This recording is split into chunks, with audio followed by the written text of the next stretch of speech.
अचलपूर नगर परिषद निवडणुकीकरिता शिवसेना शिंदे गटाच्या वतीने संत गाडगे बाबा प्रभाग क्रमांक 8 ब मधून पल्लवी विलास सोळंकी यांनी आपली उमेदवारी दाखल केली असून आज त्यांच्या प्रचार कार्यालयाचे उद्घाटन करण्यात आले। प्रभागात अनेक समस्या आहेत, त्या समस्याचे निराकरण व अनेक योजनांचा लाभ प्रभागातील रहिवासियांना मिळावा तसेच त्यांच्या मूलभूत सुविधा त्यांना मिळाव्या म्हणून शिवसेनेचे शहर अध्यक्ष विलास सोळंकी त्यांच्या पत्नी पल्लवी विलास सोळंकी या निवडणुकीच्या रिंगणात प्रभागाच्या सर्वांगीण विकासाकरिता निवडणुकीत उभ्या आहेत।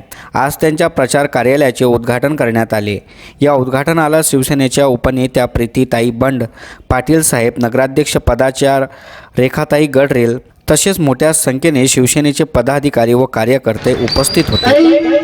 मी गेल्या 15 वर्षापासून सतत शिवसेनेचा, मी वयाच्या 18व्या वर्षापासून शिवसेनेचा या ठिकाणी झेंडा धरला आणि आमच्या प्रभागातून या ठिकाणी 2 वेळा शिवसेनेचे उमेदवार प्रचंड बहुमताने निवडून आले। प्रचंड बहुमताने निवडून आले आणि या ठिकाणी आम्ही याच्या अगोदर या नगरातूनच आम्ही उपाध्यक्ष सुद्धा बनवला। मी त्यावेळेस शाखा प्रमुख होतो, त्यानंतर मला शहराची जबाबदारी दिली, त्यानंतर आम्ही नगराध्यक्ष सुद्धा निवडून आणला। या ठिकाणी मी शहर प्रमुख होतो त्यावेळेस ताई। त्यानंतर या ठिकाणी मला माझ्या वार्डाच्या साठी या ठिकाणी उमेदवारी माझ्या मिसेसला दिली, त्याबद्दल या ठिकाणी मी पक्षाचा आभारी आहे।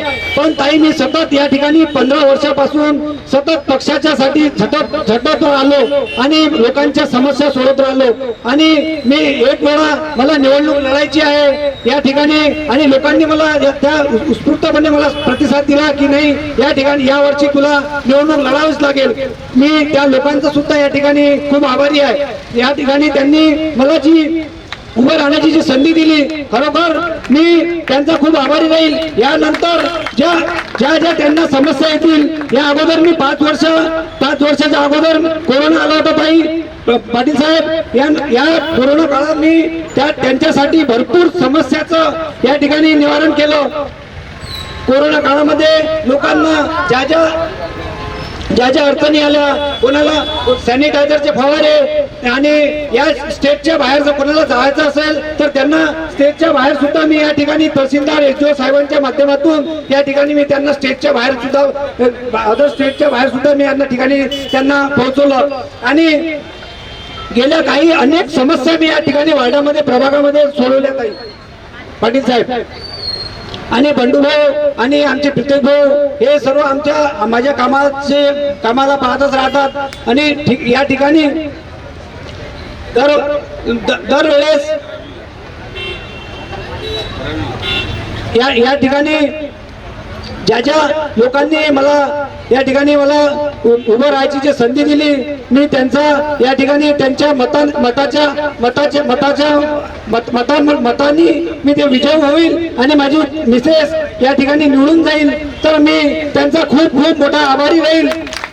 खरोखर माझ्या मनात एक खूप इच्छा आहे की या प्रभागासाठी काहीतरी करून दाखवायचं आणि या ठिकाणी आमचे नगरविकास मंत्री माननीय एकनाथजी शिंदे साहेबच आहे, त्या माध्यमातून मी या प्रभागासाठी ज्या गोष्टी आणायचे काम पडेल त्या गोष्टी मी या ठिकाणी आणेल आणि या ठिकाणी लोकांच्या समस्या सोडवेल। ताई, एका महिन्यापासून मी या प्रचारामध्ये फार जास्तीत जास्त या ठिकाणी कष्ट माझे चालू आहे आणि पक्षाने आणि तुम्ही मला सर्व या ठिकाणी मला साथ द्यावी ही मी तुमच्यापासून अपेक्षा करतो। बडनेरा मतदारसंघातली मुलगी म्हणजे पल्लवी विलास सोळंकी ही आमच्या बडनेरा मतदारसंघातच आहे, तिचं माहेर। तर आमची मुलगी म्हणून मी आज त्या हिशोबाने या मंचावर उभी आहे, त्या मुलीसाठी उभी आहे, रेखाताईंसाठी उभी आहे। इथे तुम्ही मला माहिती आहे 6 वाजतापासून वाट बघून राहिले, पण बऱ्याचशा गोष्टी आणि बरेचसे कार्यक्रम या 2-3 दिवसात लागले, त्याच्यामुळे ते पार करून आम्हाला इथे यायला थोडासा वेळ लागतो। खरं तर ही जी निवडणूक ही खरी रंगात आजपासून आली आहे। काल चिन्ह वाटप झालं, आपल्याजवळ जरी चिन्ह होतं तरी बाकी जे अपक्ष असतात त्यांच्याजवळ चिन्ह नसल्यामुळे कालपासून ती घोडदौड सुरू झाली असलं म्हटलं तरी चालतं। इथे एवढंच म्हणते की आपले विलास दादा झाले यांनी सांगितलं की हे कित्येक वर्ष झाली इथे प्रयत्न करतायत, मेहनत करतायत, प्रत्येकाच्या कामात येतात दिवस रात्र. आणि तुम्हाला खरंच सांगते विलास दादा, आज खरंच गरज आहे तुमच्यासारखे यंग एनर्जेटिक जे लोक आहेत, जे कधी आवाज दिला अर्ध्या रात्री जे उठून येतील, धावत येतील, अशा लोकांची आज खरोखर गरज आहे. हे तुम्हाला प्रत्येक जणच सांगेल की तुम्ही आम्हाला आवाज द्या, आम्ही येतो, अर्ध्या रात्री येतो. पण खरोखर जो काम करणारा व्यक्ती आहे ते आहे म्हणजे विलासदादा. विलासदादाच्या रूपात आपल्याला पल्लवीताई सापडल्या, पण आम्ही दोघांकडे काम करून घेऊ दादा. नाही, निवडून आल्यावर दोघांकडे काम करून घ्यायचं, दोघांनाही धावायला लावू आपण. फक्त एवढंच म्हणते की निर्णय तुमच्या हातात आहे, तुम्ही ठरवाल ते होणार आहे. आम्ही तत्पर तुमच्या सेवेसाठी राहणार आहे. आणि विचार केला तर माननीय एकनाथजी शिंदे साहेब ज्यांच्याकडे हे नगर विकास खातं आहे, ज्याही काही योजना असतील, लाडकी बहीण योजना असो किंवा अजून काही योजना असो, केंद्रातल्या योजना डायरेक्ट आपल्यापर्यंत येत नाहीत, त्या जातात नगर विकास खात्याकडे, ज्याचे मंत्री एकनाथजी शिंदे साहेब आहे. तुम्हाला ही एक गोष्ट मी नक्की सांगेन की इथे विकास करायसाठी जर आपल्या हातात तुम्ही ताकद दिली तर नक्कीच एकनाथ शिंदे साहेबांसोबत घेऊन आणि माननीय आनंदरावजी अडसूळ साहेब या दोघांना मिळून जे काही या अचलपूर परतवाड्यामध्ये कामं असतील ते पूर्ण करायचा प्रयत्न आम्ही नक्की करू.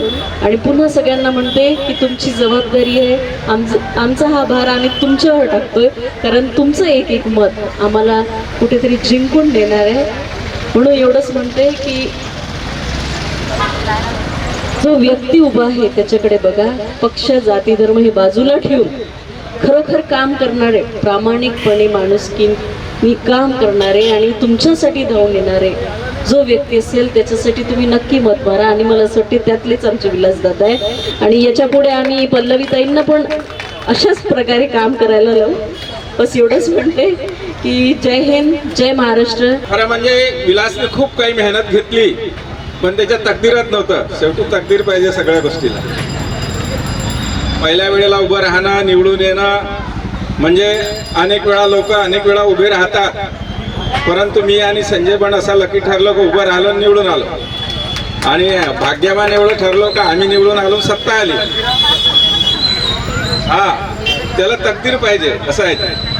आज आपल्या नगराध्यक्षाची सगळ्या नगरपालिकाच्या निवडणुका सुरू आहे खऱ्या अर्थानं, आणि त्याच्यासाठी आपण या ठिकाणी उमेदवार दिलेले आहे.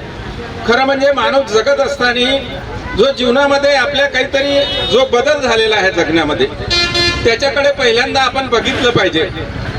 कारण पूर्वी कसं होतं, एक घर, छोटंसं गाव, 150-200 लोकांचं, नवरा बायको लेकराला घेऊन घरात राहायचे. माणूस दिवसभर शेतावर जायचा, संध्याकाळी घरी यायचं आणि आपलं जेवण तयार करायचं आणि त्याच्यातल्या त्याच्यात राहायचं. फार लोकांचा त्याच्यामध्ये हस्तक्षेप नव्हता त्या जीवनामध्ये, किंवा लोकांची जास्त गरज पडत नव्हती. पण आज जीवन गरजेचं निर्माण झालेलं आहे. कुठलीही गोष्ट तुम्ही कोणाला भेटल्याशिवाय होत नाही. तुम्हाला तुमचं मतदार यादीमध्ये नाव असलं पाहिजे, तुमचं कंट्रोल कार्ड असलं पाहिजे, घरामध्ये जन्मलेल्या मुलांचा जन्माचा दाखला असला पाहिजे, तुमचं एखाद्या बँकेमध्ये खातं असलं पाहिजे, तुम्हाला एखाद्या योजनेचा लाभ मिळाला पाहिजे. पूर्वी कुठं शेतकऱ्याला त्यावेळेला लाभ होता, त्या घरात त्यावेळेला कुठं कोणाला महिन्याचे पैसे मिळायचे. परंतु आज मुलाचं शिक्षण करायचं असेल तर त्याचा दाखला दाखल करावा लागतो. शाळेमध्ये आपल्याला प्रवेश घेण्यासाठी कोणाची तरी गरज पडते. आणि हे सगळं आपण स्वतः कधीच करू शकत नाही. कितीही हुशार माणूस असला आणि कितीही कामाचा माणूस असला तरी तहसीलमध्ये गेल्यावर स्वतःच्या हाताने अर्ज कधी लिहत नाही. तो अर्ज कोणाला तरी लिहून द्यावा लागतो आणि तो तपासावा लागतो, नाही तर मग तो तहसीलदार फेकून देते. हे काही बरोबर नाही म्हणते, याच्यावर सहीच नाही म्हणते तुमची. आणि म्हणून आपल्याला माध्यमाची आवश्यकता आहे. कोणीतरी विलास सारखा एखादा कार्यकर्ता असा असतो की जो कार्यकर्ता लोकांचे वारंवार काम करून हे सगळे कामं करत असते. आपण त्याच्याकडे गेला, हे रे बा आमचा कंट्रोल कार्डचा प्रश्न निर्माण झाला, हे घेऊन घे आणि घेऊन जाय. म्हणजे काय होते का, तो घेऊन जाते आणि परत येते, परत येऊन सांगते का तुमच्याकडे हा कागद नाही आहे, हा दाखला घेऊन या, मग तुमचं कंट्रोल कार्ड होईल. आणि म्हणून नगरपालिकेच्या निवडणुकीमध्ये पाहत असताना तुम्ही या गोष्टीकडे प्रामुख्यानं पाहिलं पाहिजे का आपल्या घराच्या आजूबाजूला जो नगरसेवक आपण निवडून देणार आहे तो नगरसेवक खरोखर आपल्याला रोज मिळणार आहे का, आपल्या मुलाच्या ॲडमिशनसाठी कामात पडणार आहे का? तो आपल्या कंट्रोल कार्डसाठी आपल्याला कामात पडणार आहे का? आपल्याला जर एखाद्या गरीबाला धान्य मिळालं नाही तर त्याच्यासाठी दुकानदाराशी भांडणारा माणूस आपल्याला मिळणार आहे का? कारण त्याशिवाय तुम्ही जगू शकत नाही. आणि म्हणून शिवसेनेनं बाळासाहेबांनी ज्या वेळेला शिवसेना काढली त्यावेळेला 80% समाजकारण आणि 20% राजकारणाचं ध्येय ठेवून खऱ्या अर्थानं शिवसेना निर्माण केली. आणि शिवसेनेच्या त्यावेळेला नगरसेवक नाही, सगळ्या मुंबई आणि महाराष्ट्रामध्ये ठिकठिकाणी शाखा असायच्या आणि त्या शाखेच्या माध्यमातून लोकांचं हे काम व्हायचं. ज्या वेळेला खूप मोठ्या प्रमाणावरती काम सुरू झालं त्यावेळेला बाळासाहेबांनी असं म्हटलं, जर माझा शाखा प्रमुख जर अशा पद्धतीनं आपल्या नगरातलं आपल्या वार्डातलं काम करत असेल तर मग हा शिवसेनेचा नगरसेवक का होऊ नये. त्यावेळेला शिवसेनेनं पहिली त्यावेळेला निवडणूक लढवली आणि शिवसेनेचे 50 उभे केलेल्या कार्यकर्त्यामधले 46 कार्यकर्ते त्यावेळेला नगरसेवक म्हणून मुंबईमध्ये त्यावेळेला निवडून आले.